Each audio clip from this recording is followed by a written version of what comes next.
গৌরী সীতানাথ প্রেমানন্দে একবার হরি হরি বলো নিতাই গৌরী সীতানাথ প্রেমানন্দে একবার হরি হরি বলো নিতাই গৌরী সীতানাথ প্রেমানন্দে একবার হরি হরি বলো। ভক্তবৃন্দের চরণে আমার কোটি কোটি দণ্ডবত প্রণিপাত।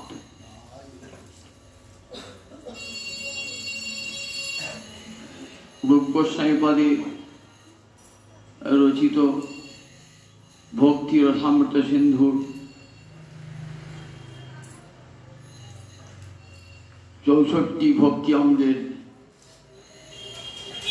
কথা বর্ণনার প্রথমেই বলেছেন গুরু পাদাশ্রয় তস্মাৎ কৃষ্ণ দীক্ষাদি শিক্ষণম। ভজন রাজ্যে প্রবেশ করতে হলে প্রথমেই চাই গুরুর কাছে দীক্ষা এবং তারপর সেই গুরুদেবের কাছে শিক্ষা। শিক্ষা মানে ভজনের উপদেশ, কিভাবে ভজন করব। আদৌ শ্রদ্ধা তত সাধু সঙ্গ, এই যে শ্রদ্ধা তার যে সাধু সঙ্গ হয় না, এই সাধু সঙ্গ হতেই গুরু নির্বাচন হয়ে যায়। সাধু সঙ্গ করতে করতে করতে করতে দেখলাম যিনি আমার চেয়ে অনেক বেশি জানেন, আমাকে ভজন পথে নিয়ে যেতে পারবেন, এমনই কোনো সাধুকে, মহত্তম সাধুকে গুরু পদে বরণ করে ভজন পথে অগ্রসর হতে হয়।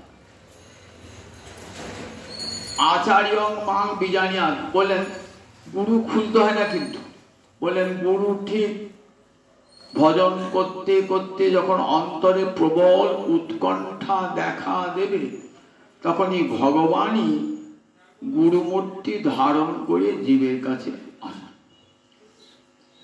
চক্ষুদান দিলা যেই জন্মে জন্মে গুরু সেই, যিনি এই জন্মে আপনাকে দীক্ষা দান করেছেন, আগের জন্ম তিনি ছিলেন আপনার দীক্ষাদাতা গুরু। ভগবান শ্রীহরি কোনো মহত্তম ব্যক্তিতে গুরু শক্তি সঞ্চার করে শিষ্যকে উদ্ধার করেন, ভক্তি রাজ্যে প্রবেশের পথ দেখিয়ে দেন। তাই আচার্য মাং বিজানিয়াত নাব মন্যেত কর্হিচিত। ভগবান বলছেন উদ্ধবকে ভাগবতী, আচার্য মাং বিজানিয়াত, আমাকে আচার্য রূপে জানবে, বিশেষ করে বি উপসর্গ দিলেন, বিশেষ করে জানবে, কথার কত গুরুত্ব দিলেন দেখুন। আচার্য মাং বিজানিয়াত নাব মন্যেত কর্হিচিত, কখনো আমার অবমাননা করো না। অবমাননা মানে গুরুকে, মনুষ্য জ্ঞানটাই হলো গুরুর অবমাননা। যদি ভাবেন আমিও মানুষ, আমার গুরুদেবও মানুষ, বলে এর চেয়ে আর বড় অবমাননা হয় না। এই নাব মন্যেত কর্হিচিত। তাই ন মর্তবুদ্ধা অসূয়েত, অসূয়া প্রকাশ, অসূয়া কাকে বলে? গুণেষু দোষাবিষ্কার। অসূয়া গুণেতে যদি কেউ দোষ আবিষ্কার করে তাকে বলে অসূয়া। আপনার বহু গুণ রয়েছে, খুঁজে খুঁজে আপনার দোষটা বার করছে, তাকে বলে অসূয়া। গুরুতে মনুষ্য বুদ্ধি আরোপ করলাম, এটাই তো বড় অসূয়া। গুরুর এত গুণ থাকতো, গুরুকে মানুষের একটা গুণ ধরে মানুষকে, গুরুকে অসূয়া জ্ঞান অবজ্ঞা করলাম। বলেন ন মর্তবুদ্ধা অসূয়েত সর্বদেবময় গুরু। গুরুদেব হলেন সর্বদেবময়। গুরু সেবাতেই সব দেব দেবী প্রসন্ন হন, স্বয়ং ভগবান পর্যন্ত প্রসন্ন হন গুরু সেবায়। তাই দেখবেন ভগবত সেবার প্রথমেই আদৌ গুরু পূজা, সর্বাগ্রে গুরুদেবকে পূজা করতে হয়। গুরুদেবের অনুজ্ঞা নিয়ে, অনুমতি নিয়ে তবে ভগবত অর্চনা হয়। এই গুরুদেব কানে যিনি দীক্ষা দিলেন তিনি দীক্ষা গুরু। যদি এই দীক্ষা গুরুই শিক্ষা দান করবেন, শিক্ষা গুরু বলে কোনো পৃথক গুরু হয় না, কিন্তু শিক্ষা যার কাছেই ভজনের শিক্ষা পাবেন, ভজন বিষয় উপদেশ, তাকে মনে মনে গুরু পদে অনেকেই বরণ করে নেন ভজন শিক্ষার গুরু রূপে। দীক্ষা গুরু যিনি তিনি একজনই হন। অনেকে বারবার আমরা বলেছি যে এই উদাহরণটা দেন যে অবধূতে 24 গুরু, গুরু একাধিক ক্ষতি কি? একাধিক গুরু হয় না, গুরু একজনই হন। কর্ণে দীক্ষাদাতা গুরু একজনই হন। আমি একটা গল্প শোনাই। গতকাল মধুসূদন দাস বাবাজির তিরোধান মহোৎসব ছিল। সূর্যকুণ্ডের মধুসূদন বাবাজি নাম শুনেছেন তো অনেকে, যারা বৃন্দাবনে গিয়েছেন। সূর্যকুণ্ডের মধুসূদন বাবা বাড়ি এই বাংলাদেশেই বাড়ি, ব্রাহ্মণ পরিবারে জন্ম। বিবাহের দিন রাত্রেবেলায় বাসর ঘরে কত আনন্দ উল্লাস হচ্ছে বাসর ঘরে, কিন্তু মন যার গোবিন্দ পানে ধাবিত হয়েছে। জগতে কোনো নারী রূপে বা সংসারিক কোনো উল্লাসে তার মন যায় কি? বাসন ঘর থেকে রাত্রিবেলায় পালিয়ে গেলেন সকলের অজ্ঞাত স্বরে। একবারে কোথায়? একবারে শ্রীধাম বৃন্দাবনে। বৃন্দাবনে সেখানে ঘুরতে ঘুরতে ঘুরতে ঘুরতে যমুনার কূলে বসে আছে। ভাবেন কেনই বা ঘর ছেড়ে এলাম, আর কেনই বা বৃন্দাবনে এলাম? এখানে এসে আমার কর্তব্য কি, কোন পথে চলবো, কিছুই তো ভাবনা চিন্তা করতে পারছেন না। উদাস মন ভগবানের ভালোবাসা নিয়ে এসে যমুনার কূলে বসে আছেন, কেশী তীর্থের কাছে বসে আছেন। এমন সময় দেখছেন এক মহাত্মা যমুনায় স্নান করে এসে কানে মন্ত্র দিয়ে চলে গেল। কিছুই জানলেন না, কানে মন্ত্র দেওয়ার সঙ্গে সঙ্গে অচেতন হয়ে গেছেন। তারপর গুরুদেবকে দেখতেই পান না। গুরুদেব দীক্ষা তো পেলেন বটে, কিন্তু গুরু সাহায্য না পেলে কি করে ভজন পথে চলবেন? কোথায় গেলেন? তখন বৃন্দাবনে মানসী গঙ্গা আছে, দেখেছেন তো? সেই মানসী গঙ্গার তীরে কে থাকতেন? সিদ্ধ কৃষ্ণদাস বাবা, বৃন্দাবনে খুব পরম প্রসিদ্ধ গুরু কৃষ্ণদাস বাবা। সেই কৃষ্ণদাস বাবার কাছে গেলেন, সব শুনে বলছেন, দেখো বাবা, আমি তোমাকে দীক্ষা তো একবার হয়েছে, আর আমি তোমাকে দীক্ষা দান করতে পারি না। আর দেখো বৃন্দাবনের ভজন কেমন জানো? রাগানুগা ভজন, বৃন্দাবনের ভজন অর্থাৎ সম্বন্ধানুগা। ভগবানের সঙ্গে ভগবানকে সন্তান রূপী, ভগবানকে কান্ত রূপী, ভগবানকে সখা রূপে যে কোনো একটা সম্বন্ধ নিয়ে একে বলে সম্বন্ধানুগা ভজন বৃন্দাবনে। তা সেই ভজনটা তো আমি দিতে পারবো না তোমার গুরু ছাড়া। সুতরাং আর দ্বিতীয়বার তো দীক্ষা হয় না, আমি তোমাকে দীক্ষা দানও করতে পারবো না, তুমি চলে যাও। কাম্যবনে রামকৃষ্ণ বাবা আছেন, তাকে চলে যাও। কাম্যবনে গেলেন, সেখানে গিয়ে বললেন একই কথা তিনি বললেন যে দেখো তোমার যিনি গুরুদেব তিনি না এলে দীক্ষা দান, আমি তোমাকে দীক্ষা দান করতে পারি না। তুমি এক কাজ করো, রাধা কুণ্ডের তীরে বসে রাধাকে ডাকো, তিনি যদি কৃপা করে তোমাকে এই গুরু উপদেশ দান করতে পারেন। মনে ভাবছেন বিয়ের বাসর ঘর ছেড়ে, পিতা মাতাকে ছেড়ে চলে এলাম বৃন্দাবনে, গুরুদেব দীক্ষা দিলেন, তারপর তো গুরুর সত্য দেখাই নাই। তাহলে এখন কি করব? জীবনটা তো আমার পিতা হয়ে গেল। আমি রাধা কুণ্ডের জলে ঝাঁপ দিয়ে প্রাণ বিসর্জন করব। মস্ত বড় একটা শিলা দড়ি বেঁধেছেন, তার সঙ্গে গলায় বেঁধে, যাতে ডুবলে আর উঠতে না হয়, বেঁধে জয় রাধে বলে ঝাঁপ করে দিয়েছেন রাধা কুণ্ডে। তারপরই দেখছেন যখন হঠাৎ তীরে যেন কে তুলে দিল, অচেতন হয়ে পড়েছে, সঙ্গে একটা তাল পাতার পুঁথি। সেই তাল পাতার পুঁথিটা নিয়ে এসে রামকৃষ্ণ আবার পড়ে এলেন সিদ্ধ কৃষ্ণদাস বাবার কাছে। কৃষ্ণদাস বললেন, তোমার যে দীক্ষাদাতা গুরু তিনি হলেন গঙ্গা বংশের গোস্বামী, তোমার ভজনটা সেই অনুযায়ী হবে। তুমি রাধাকে ডাকো, তিনি তোমার গুরু কৃপা স্মরণ করিয়ে দেবেন। তখন বললেন, রাধা কুণ্ডের তীরে বসে আবার গোবিন্দ ডাকছেন, আমার গুরুদেবকে কোথায় পাবো? তখন রাধারানী হৃদয়ে বসে আদেশ করছেন, যাও তুমি সূর্যকুণ্ডের তীরে, সেখানে গিয়ে দেখবে আমি এখানে স্নান করতাম না, সেই স্নানের জল একটা বড় শিলাখণ্ডের উপরে আমি এবং আমার ভগিনী অনঙ্গমঞ্জরি এই দুজন তারা ওই অলঙ্কার খুলে রাখছে। আমি এবং আমার ভগিনী আমি দুজন অলঙ্কার খুলে রাখলাম। অলঙ্কার রাখতে রাখতে সেই অলঙ্কারের দাগ, শিলা একটা দাগ হয়ে গেছে, তুমি সেই শিলা নিয়ে এসে সেবা করো।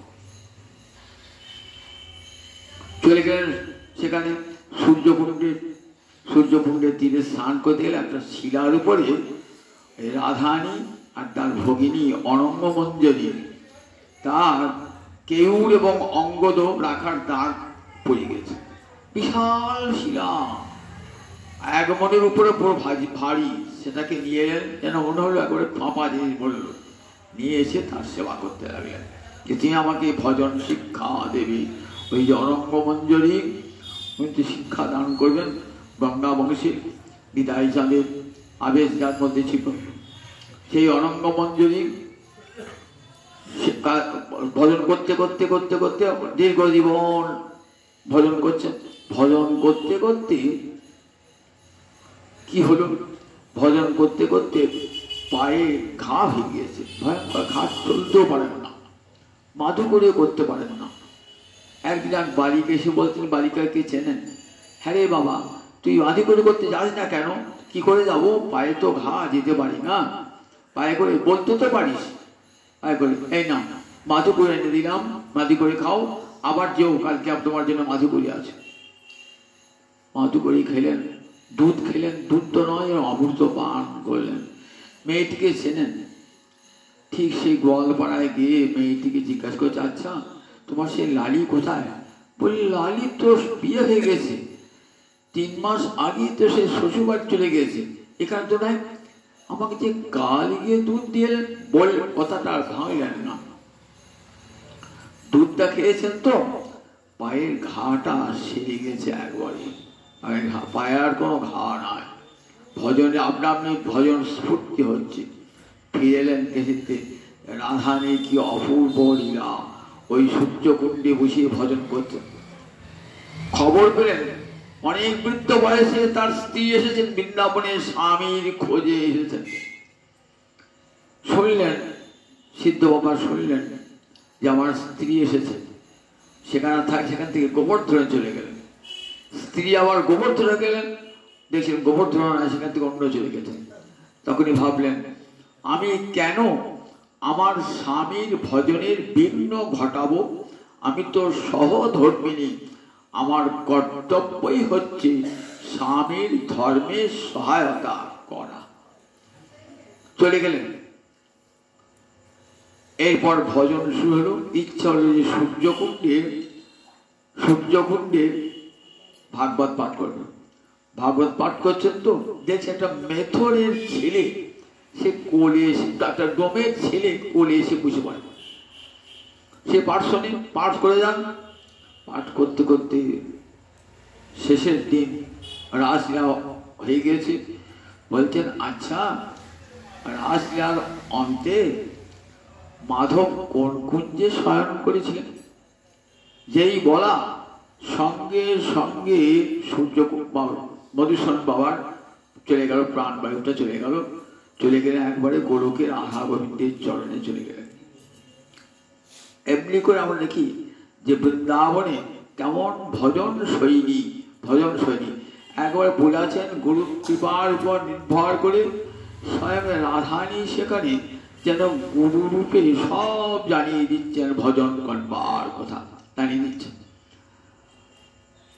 এখানে শ্রীমদ ভাগবত তাই দেখি যে দেখো, ভজন গুরুর কাছে দীক্ষা গ্রহণ করে যদি সত্যিকারের ভজন করবার ইচ্ছা জাগ্রত হয়, গুরুদেব অপ্রকট হলেও কিন্তু দেখবেন রাধানী কোনো না কোনো উপায়ে আপনাকে ভজন শিক্ষা দিয়ে যাচ্ছে। কারণ গীতায় তার বাক্য আছে, দদামি বুদ্ধি যোগং যেন মাম উপজান্তি।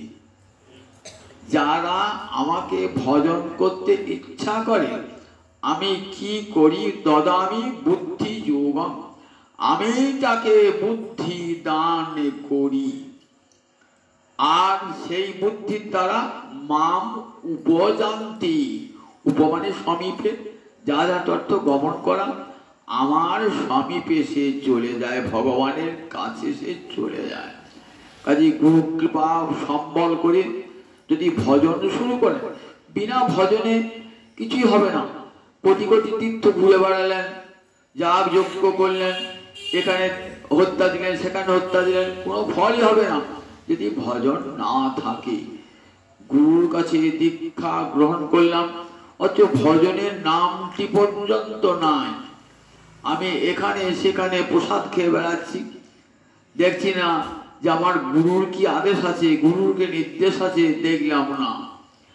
আমি দীক্ষা নিতে একটা দীক্ষা নিলাম সংস্কার বসে, কিন্তু তার কোনোটাই আমি মানি না জীবনে। গুরুর কাছে ভজন করছি, আবার কোন সাধু বাবার কাছে গিয়ে হত্যা দিয়ে পড়ে আছি, বাবা আমার হাতটা দেখো তো, বাবা একটা মাদুরি দাও, একটা কবচ দাও, একটা আংটি দাও। দেখুন গুরুতে কেমন বিশ্বাস, দেখুন একবার গুরু বাক্যে কেমন বিশ্বাস। গুরু বাক্যে যদি বিশ্বাস করেন তার ফল ফলবেই ফলবে। গুরু বাক্য অমোঘ, কখনো ব্যর্থ হয় না। গুরু বাক্য মানেই ভগবানের বাক্য, গুরুবাদেশ সাক্ষাৎ ভগবানের আদেশ, ভগবান নিজেই বলেছেন। গুরু যা করতে পারে ভগবান তা করতে পারেন না। শিষ্ট রুষ্ট হলে গুরুদেব রক্ষা করবেন, কিন্তু গুরু রুষ্ট হলে ভগবানের রক্ষা করবার ক্ষমতা না। তস্মাৎ সর্বপ্রযত্নেন গুরু এব প্রসাদয়, তাই সর্বপ্রকারে গুরুকে প্রসন্ন, এটাই তো ভজন রাজ্যের বড় শিক্ষা। এইবার গুরুদেব অপ্রকট হয়েছে, কিন্তু আপনার গুরুচরণে অবিচলা নিষ্ঠা, দেখবেন ভজনের উপদেশ ঠিক পেয়ে যাচ্ছেন কোথাও না কোথাও। গুরুদেব যে কোনো মূর্তি ধারণ করে আপনাকে ভজনের উপদেশ দিয়ে যাচ্ছেন। ঠিক এখানে আমরা দেখি এই দত্তাত্রেয় ঋষি অবধূত যদু মহারাজকে তাই বলছেন, মহারাজ আমার দীক্ষা গুরু একজন, কিন্তু ভজন পথে চলতে চলতে আমি অনেক গুরুর কাছে ভজন শিক্ষা লাভ করেছি। পৃথিবী গুরুর কথা বললেন, তারপরে জল গুরুর কথা বললেন, তারপরে অগ্নি গুরুর কথা শুনলেন। এইবার বলছেন চন্দ্র আমার একটা গুরু। চন্দ্রের কাছে একটা শিক্ষা পেলাম। কি শিক্ষা পেলেন চন্দ্রের কাছ থেকে? বিসর্গাদ্যা শ্মশানান্তা ভাবা যে স্তস্য বললেন দেহা দেহা তস্য দেহা ন আত্মন তস্য দেহস্য ভাবা। বিসর্গ থেকে সৃষ্টি থেকে শ্মশানান্তা, বিসর্গাদ্যা শ্মশানান্তা ভাবা দেহস্য ন আত্মন। বিসর্গ মানে সৃষ্টি, বিসর্গাদ্যা শ্মশানান্তা, সৃষ্টি থেকে শ্মশান পর্যন্ত, মৃত্যু পর্যন্ত ভাবা, যতগুলো ভাব বিকার দেখা দেয় দেহস্য সব দেহে, ন আত্মন সেগুলা আত্মার নয়। ভাব বিকার কি? 6টা ভাব বিকার আছে। কি কি ভাব বিকার আছে? জায়তে, অস্তি, বর্ধতে, বিপরিণমতে, অপক্ষীয়তে, বিনশ্যতি। এই 6টা ভাব বিকার। প্রথম একটা শিশু মায়ের পেট থেকে জন্মালো, জন্মানোর পর অস্থি তার অস্তিত্ব হলো। এইবার বর্ধতে একটু একটু করে শিশুটা বাড়বে, বাড়তে বাড়তে বাড়ার একটা সীমা আছে। 50-এ কোঠায় যে চলে গেলেন, কিংবা 40 পেরিয়ে 45-50 কাছে গেলেন, আর বাড়বে না। এইবার কি হবে? বিপরিণমতে দেহটা বিকৃত হতে শুরু হবে। যে গেলেন 50 কোঠা কাছাকাছি পৌঁছেন, আর যৌবনের সেই লালিত্য গরিমা কিছুই আর থাকছে না। বিপরিণামতে তবে কবে অপক্ষতে ক্ষয় শুরু হবে।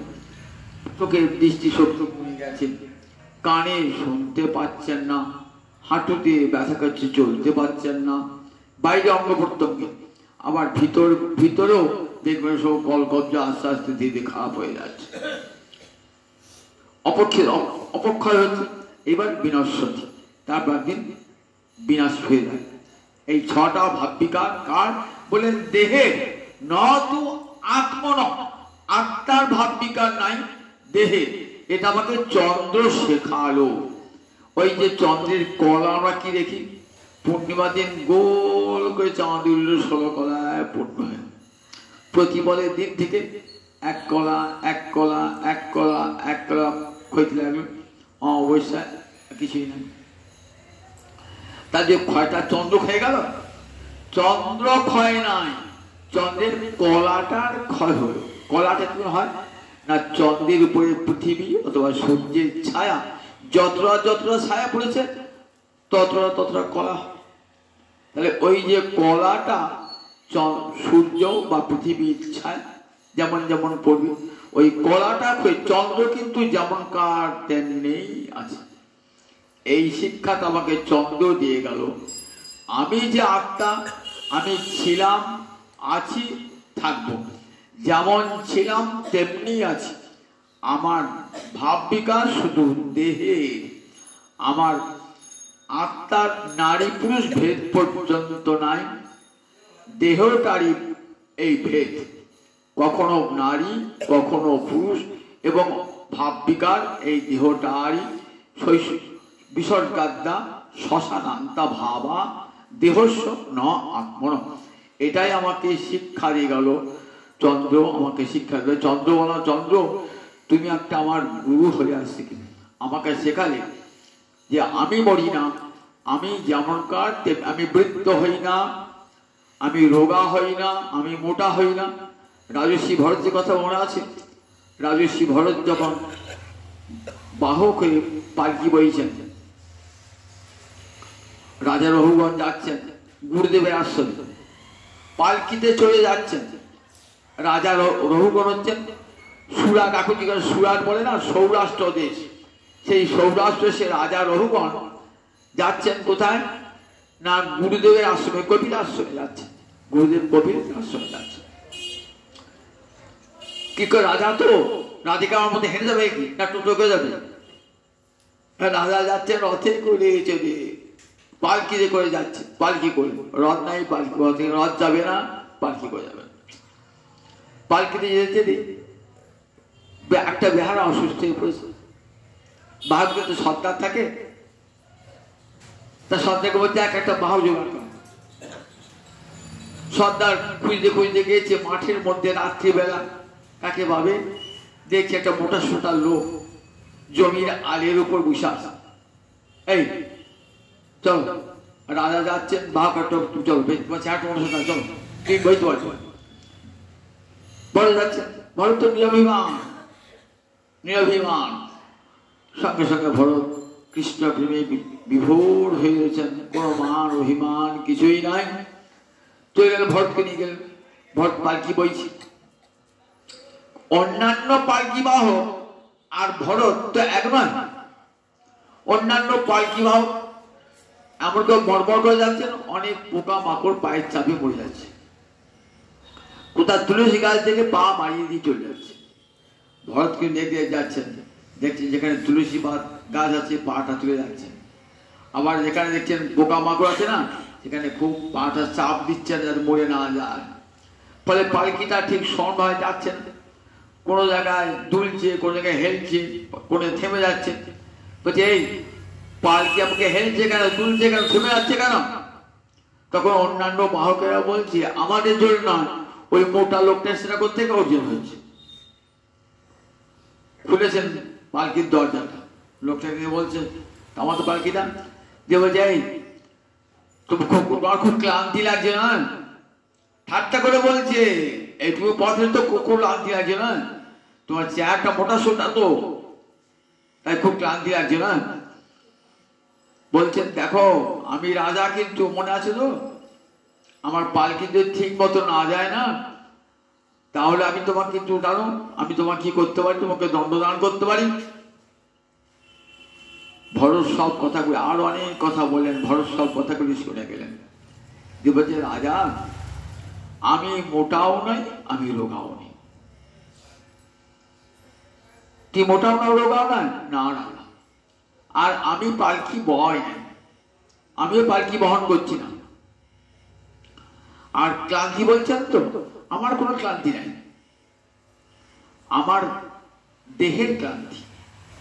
আমার দেহটা রোগা মোটা হতে পারে, আমার দেহটা আমিও ভার বইছি না, আমার দেহটা ভার বইছে। আর বললেন না আপনি রাজা, ওটা এই জন্মে আপনি রাজা হয়েছেন তো, হয়তো পরজন্মে আমি রাজা হব, পালকি করে যাবো, আপনি আমার পালকি বইয়ে। তখন পালকি দান করেছে, রাজা নেমে এসেছে, রাজার অন্তরে জ্ঞান হয়েছে। তখন বলছে আপনি কে? বলছে আমি কে বলবার আগে আপনার পরিচয়টা শুনি। বলেন আমি এই সৌরাষ্ট্র দেশের রাজা। কোথায় যাচ্ছেন? গুরুবাড়ি যাচ্ছি। ও গুরুবাড়ি যাচ্ছেন পালকি চড়ে? রাজা গুরুবাড়ি কেউ পালকি চড়ে যায়? পালকিটা তো আপনার অহংকার, রাজ অহংকার নিয়ে গুরুগৃহে গমন করছেন, রাজ অহংকার নিয়ে। কখনো গুরুদেব তো উপদেশ দান করবেন না। তাহলে কি করে যেতে হয়? বলেন পথের ধুলায় গড়াগড়ি দিতে দিতে গুরুবাড়ি যেতে হয়, তবে গুরুদেব কৃপা করেন। নত না হয়ে গুরুদেব কখনো উপদেশ দান করেন না। রাজার জ্ঞান হল, বললে আপনি কেমন করে এই কৃষ্ণ ভক্তি লাভ করেছেন আপনার? তখন বললেন রাজা মহতের চরণ ধুলিতে যতক্ষণ পর্যন্ত ইন্দ্রিয় অভিষিক্ত না হয় ততক্ষণ পর্যন্ত গোবিন্দ চরণে মতি লাভ হয় না, বিনা মহৎপাদ রজভিষেকম। রৌগণ এত তপস্যা ন জাতি, তপস্যা দিয়ে কখনো কৃষ্ণ ভক্তি লাভ করা যায় না।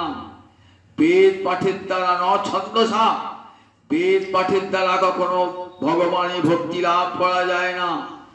প্রচুর দান ধানাদি দ্বারা কখনো ভগবানের ভক্তি লাভ করা যায় না, বিনা মহৎপাদ রজভিষেকম।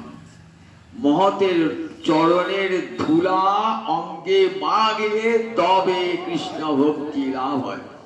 বৈষ্ণবের পদ ধুলি তাহে মোর স্নান কেরি, তর্পণ মোর বৈষ্ণবের নাম। বিচার করিয়া মনে ভক্তি রস আস্বাদনে, মধ্যস্থ শ্রী ভাগবত পুরাণ। বৈষ্ণবের উচ্ছিষ্ট তাহে মোর মননিষ্ঠ, বৈষ্ণবের নামে তে উল্লাস। বৃন্দাবনে চবুতারা তাহে মোর মনোভরা, কহে নীল নরোত্তম দাস। বৃন্দাবনে চবুতারা মানে যোগপীঠ। রাধা গোবিন্দ দর্শন করছেন কখন? এই মহতের চরণ ধরি অঙ্গে মেখে, মহতের উচ্ছিষ্ট খেয়ে। ভক্তপদ ধুলিয়ার ভক্তপদ জল, ভক্ত ভুক্ত শেষ এই তিন সাধনের বল।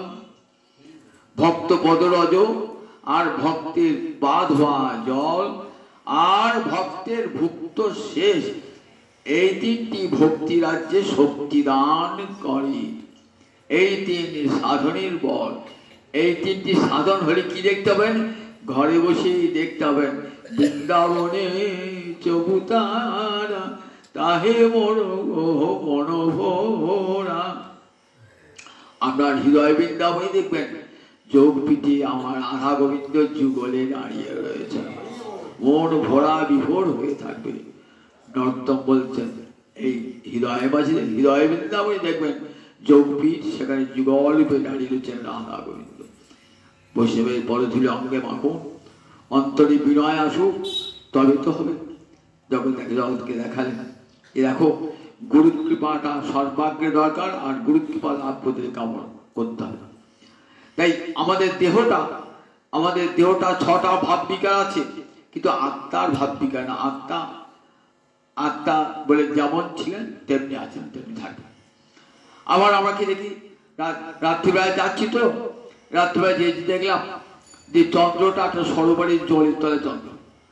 ভাবছো বা এ বাবা চাঁদ আমার উপর থেকে জলের তলায় গেলে কি করি, জল থেকে বললেন না, ওটা দৃষ্টির বিভ্রম। চাঁদ কিন্তু উপরেই আছে, সে কখনো জলের তলায় যায় না। বললেন জীবাত্মা বললেন সব সময় অবিকৃত ভাবেই রয়েছেন, তার কখনো বিকার হয় না, সর্বাবস্থায় এক অবস্থায় রয়েছেন। আপনি চাঁদকে উপরে দেখে ভাবছেন চাঁদ জলের তলায় চলে গেছে, চাঁদ জলের তলায় যায় নাই। চাঁদ যেমন কাজ তেমনি সেখানেই আছে। বললেন তোমার জীবাত্মা, তোমার শরীর অসুস্থ হোক যাই হোক, জীবাত্মা তার কিছুই লাগছে না, তাকে স্পর্শই করছে না। এই শিক্ষাটা আমাকে চন্দ্র দান করে গেল। শোনো রাজা, সূর্য আমার একটা গুরু। সূর্যের কাছে কি শিক্ষা পেলেন? বলেন গুণাই গুণান উপাদত্তে। বলেন কেমন? বলেন সূর্যদেব কি করেন, তার রশ্মি দিয়ে কিরণ দিয়ে গভীর মানে কিরণের তারা কি করেন, বলেন সমুদ্রের জল শোষণ করে দিলেন। সূর্য তুমি জল, আমরা জল খেতে পাই না, সব জলটা নিয়ে পালালে সূর্যকে। বললেন না না, বেশি করে জল দান করবেন বলেই সূর্য রসটা শোষণ করলো। জল নিচে রেখে দেয় না, সে জলটা আবার কি করে ঢেলে দেয়, যাতে বর্ষাকালে আবার সমস্ত প্রাণী তাদের ঔষধি স্বরূপ, তার জীবন স্বরূপ আবার জলটা পেতে পারে। যা নেন তার 3 গুণ করে আবার ফিরিয়ে দেন বর্ষার জলে। সে বলেন এই শিক্ষাটা আমাকে দিয়ে গেল। আমরা দেখি মহাকবি কালিদাসী রঘুবংশ মহাকাব্য শুনেছেন তো, রঘুবংশ কাব্য। সেই রঘুবংশ কাব্যে আমরা দেখি সূর্যবংশের রাজারা, রামচন্দ্র কোন বংশে? সূর্যবংশের রাজারা কর আদায় করতেন, কর আদায় করে নিজের ভোগে লাগাতেন না। যা আপনার উপায় হতো না, তার 6 ভাগের 1 ভাগ দরকার দিনে রাজকর দিতে হতো। এখন যেমন ট্যাক্স দিতে হয় না, আপনি চাকরি উপায় করছেন, ইনকাম ট্যাক্স দিতে হয়, তখনকার দিন বাড়ি খাজনা দিতে হয়, তখনকার দিনেও খাজনা প্রথা ছিল। আপনার যা উপার্জন তার 6 ভাগের 1 ভাগ রাজাকে দিতে হবে। রাজকর নিয়ে তারা কি করতেন?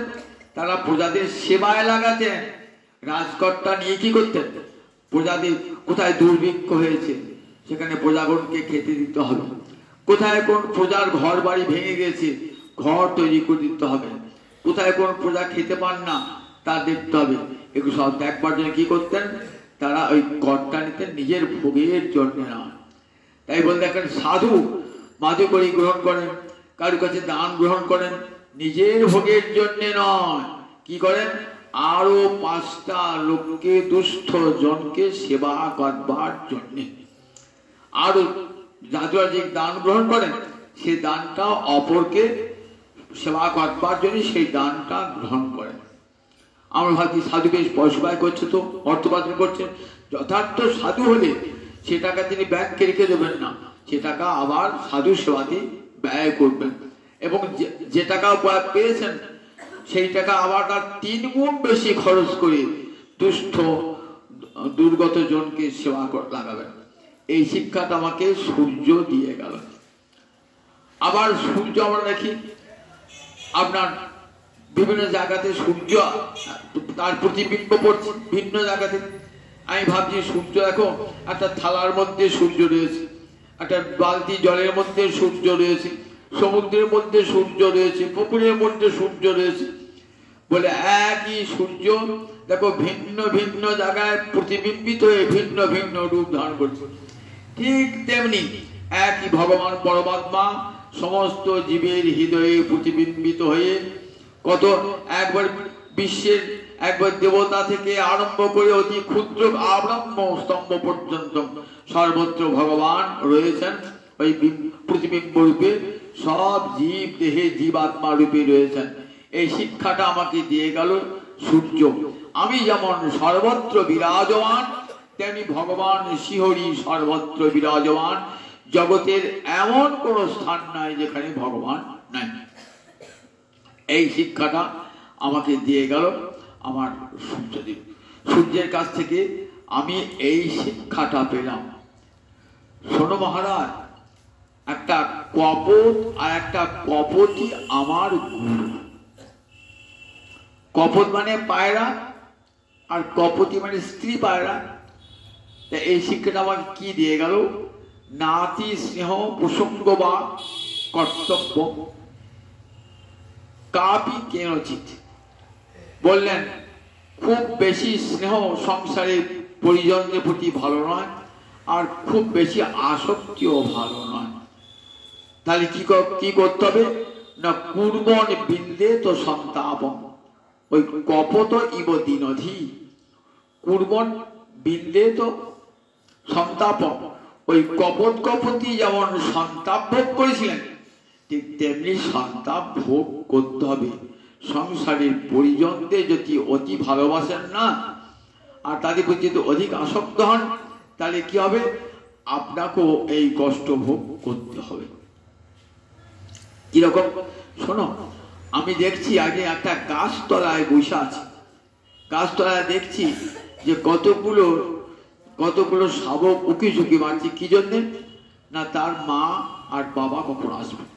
ওই গাছের উপরে একটা কোটরে আমি দেখেছি একটা কপট আর এক কপতি পরম সুখে বসবাস করতো। তারা স্বামী স্ত্রী একসঙ্গে ভোজন, একসঙ্গে গমন, একসঙ্গে নৃত্য উল্লাস সব করতো। তারা যথা সময়ে তাদের কয়েকটি অন্ড প্রসব করে কপতি, এবং সেখান থেকে সুন্দর সুন্দর ছানা বার হয়।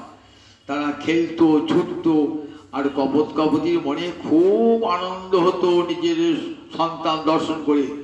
অন্তরে খুব আনন্দ অনুভব করতেন, নিজেদিকে খুব সৌভাগ্য গর্বে গর্বিত বলে ভাবতেন। এইবার সংসার বাড়লে কি হবে? তাদের তো আহার আদি জোগাড় করতে হবে। তাই কি করতেন? ওই ছেলেদিকে আনন্দ করবার সময় ছিল না, কপত আর কপতি দুজন বেরিয়ে পড়তেন ওই ছেলেদের আহার, বাচ্চাদের আহার জোগাড় করবার জন্য। সকাল থেকে এখানে সেখানে 5-6টি বাচ্চা, তাদের আহারটা সামান্য একটু আহার আনলে হবে না। আগে নিজেদের ঠোঁটে করে যা আনতো নিজেরাই খেতেন। এখন নিজে খেয়েও আবার নিয়ে যেতে বাচ্চাদের জন্য নিয়ে আসেন এমনি করে। আর সন্ধ্যে হলেই বাচ্চাগুলি উকি ঝুঁকি মারে, কখন আমার বাবা মা আসবে আমার খাবার নিয়ে আমার ঠোঁটে ঢুকিয়ে দেবে। কিচিরমিচির করছে, খুব ক্ষুধা পেয়েছে। বাবা মায়ের ফিরতে দেরি, 5 জায়গা থেকে কাহার সংগ্রহ করতে হচ্ছে, তো দেরি হয়েছে একটু। ওই ব্যাগটা ঠিক সেই সময় একটা জাল পেতেছে। জালেতে কি দেওয়া থাকে? চার দেওয়া থাকে আর আটা দেওয়া থাকে। চারটা খেয়ে আসবে, পায়ে আটা লেগে যাবে, আর উঠতে পারবে না। খিদে পেয়েছে তো তখন তার চিন্তা করার ক্ষমতা নাই এটা জাল না ফাঁদ পড়বো, নাই। এই খাবারটা খেতে এসেছে আর পা গুলি সব আটকে গেছে, জালেতে পড়ে গেছে, আর তোরবার ক্ষমতা নাই। কপতি এসে দেখছে আমার ছানাগুলি একটু আর আমার বাসাতে নাই, সব ওই জালটায় পড়েছে এবং ধীরে ধীরে মৃত্যুবরণ করেছে। চেষ্টা করলেন, যে কটি বাঁচি বেঁচে ছিল বার করবার চেষ্টা করলেন, সে তো নিজেই জালে, কপতি নিজেই তো জালে পড়ে গেল, সে আর বাঁচাবে কি করে? দেখছেন এ সংসারে পিতা মাতা ও তার সন্তানকে বাঁচাতে পারে না। প্রহ্লাদ বলেছেন না, জগতের সব পিতা মাতা ভাবেন আমার ছেলেকে আমি বাঁচাবো, যত বড় কঠিন হোক না কেন আমি বাড়ি বিক্রি করে টাকা ভিক্ষা করে আমার ছেলেকে বাঁচাবো। পারে? বালস্য নেহ শরণং পিতরো। প্রহ্লাদ বলছেন হে সিংহদেব, কার জগতে পিতরো? কোন পিতা মাতার ক্ষমতা নাই তার সন্তানকে রক্ষা করে, মৃত্যুর হাত থেকে রক্ষা করে। শত চেষ্টা করলেন কপতি, কিছু বাঁচাতে পারলেন না। কপতেরও কপতি সে আমার সংসার তো শূন্য, আমার পুত্র চলে গেল, আমার স্ত্রীও চলে গেল, গৃহিণী গৃহ উচ্চতে, কাদিকে নিয়ে সংসার করবো, সুতরাং আমার এই সংসারে বেঁচে থেকে লাভ নাই।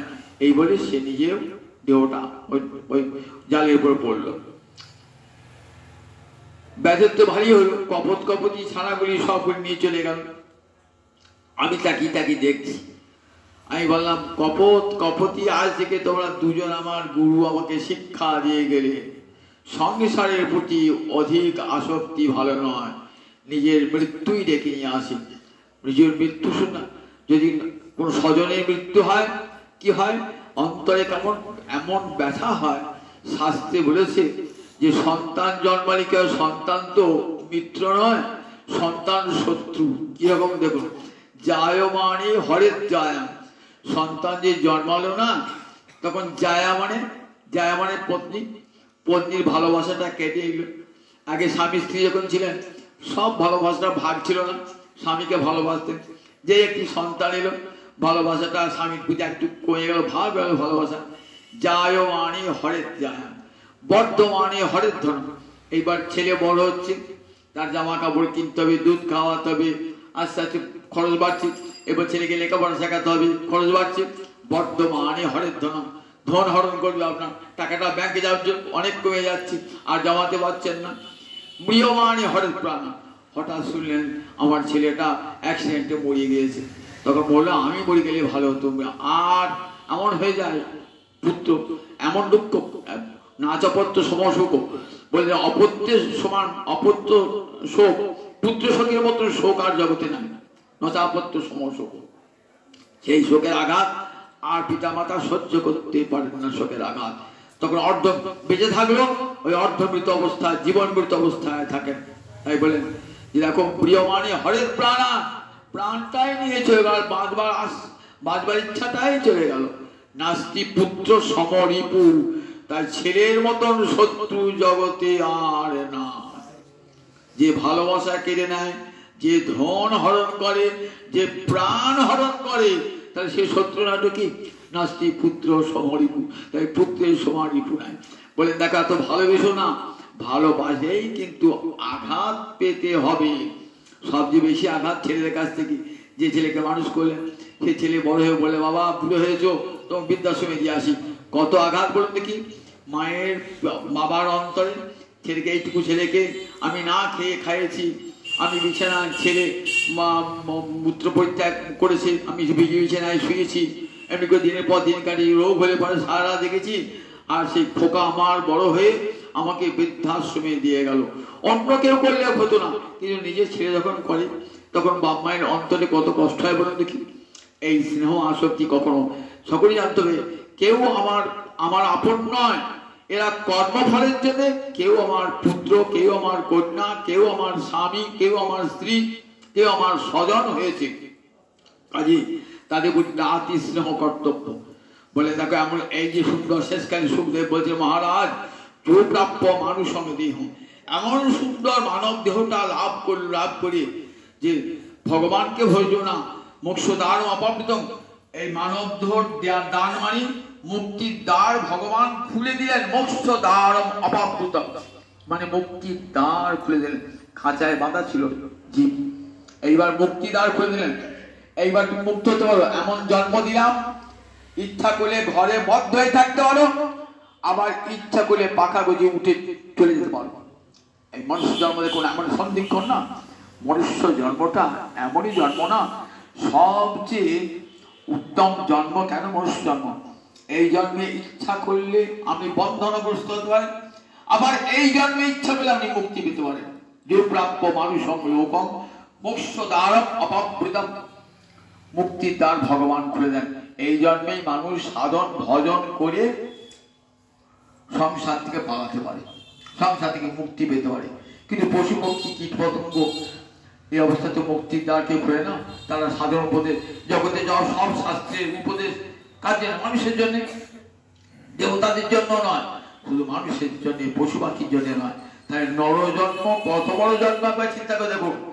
দেবতারাও বাঞ্ছা করেছেন, কেন মানব জনম দিলে না হে, ব্রহ্মাদিদেব গণে বলে কেন মানব জনম দিলে না হে, সেবার অধিকার পেতামে কেন মানব জনম দিলে না হে। ব্রহ্মাদি দেবগণ স্বর্গে তারা চান, কেন মানব জন্ম দিলে না? মানব জন্ম দিলে পরিত্রাণের পথ পেতাম, তোমার সেবা অধিকার পেতাম, মুক্তির দ্বার খোলা থাকতো। কারণ দেব জন্ম দিলে সেখানে ভোগে বিলাসে মাতোয়ারা হয়ে আমরা ভগবানকে ভজি না। দেবতারা সেখানে স্বর্গ সুখে ভোগে বিলাসে মাতোয়ারা ভগবানকে ভজতে পারে না। মানব জন্মে সবচেয়ে যুগ প্রাপ্য মানুষ লোক মোক্ষদ্বার অপাপ্য।